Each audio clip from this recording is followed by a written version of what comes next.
Recently, we received another Counter-Strike 2 update, which introduces once again a bunch of bug fixes to the game as well as makes some adjustments to certain maps. However, this time around we do not only have some updates that we can cover in this video, we also have some brand new data mines which are pretty exciting, as well as a look on the brand new service medal for 2024.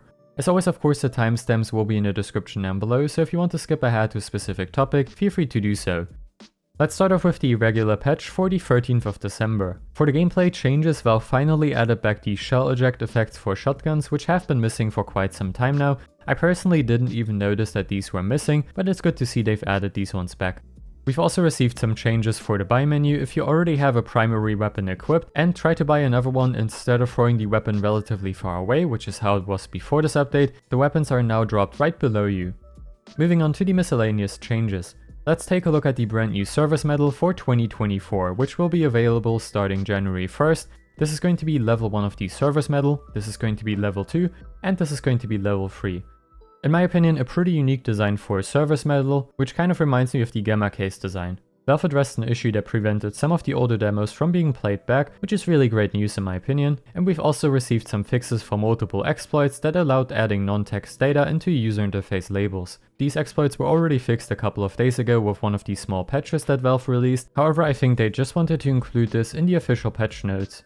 You can once again add a friend by using the friend code, which was already possible in CSGO, however Valve now introduced this feature to CS2. We've also received a quality of life improvement for Counter-Strike 2. If you receive multiple lobby invites, you can now see them in this list, which in my opinion is a pretty nice addition to the game.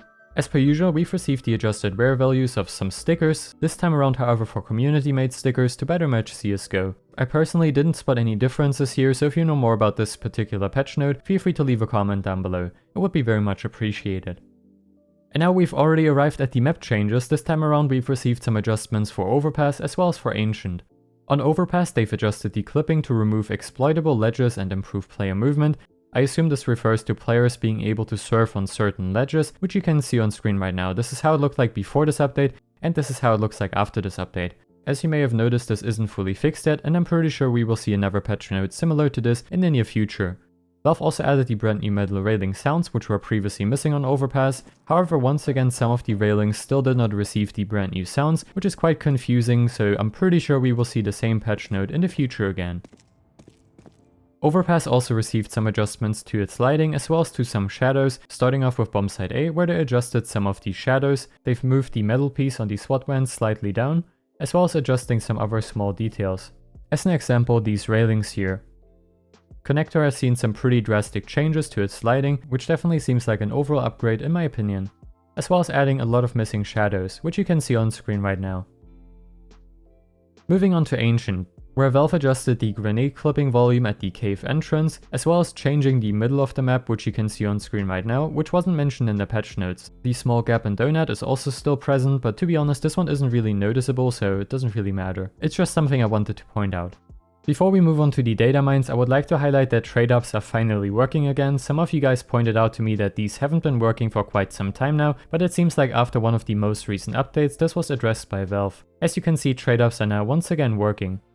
Last but not least for this video, let's go over the brand new data mines posted by Gabefollower. It seems like Valve has been putting some more work towards the train. It's either going to be a remake or a visual upgrade, which seems quite exciting. This is certainly one of the maps that players have been waiting for. There are a few other maps which players would really like to see return. One of them of course would be Cobblestone and the second one would be Cache. But unfortunately this time around there are no brand new data mines regarding Cobblestone. Hopefully these data mines are an indication that Valve is actively working on some brand new content for the game, because over the past couple of months we haven't really seen any new content drops, which has certainly left some players very unhappy. There's also still a lot of content missing from the game, such as certain game modes, which hopefully will be reintroduced in the near future. Anyways, that's already going to conclude today's video. I really hope it was informative and enjoyable to watch, and as always of course, I will see you in the next video. Bye guys.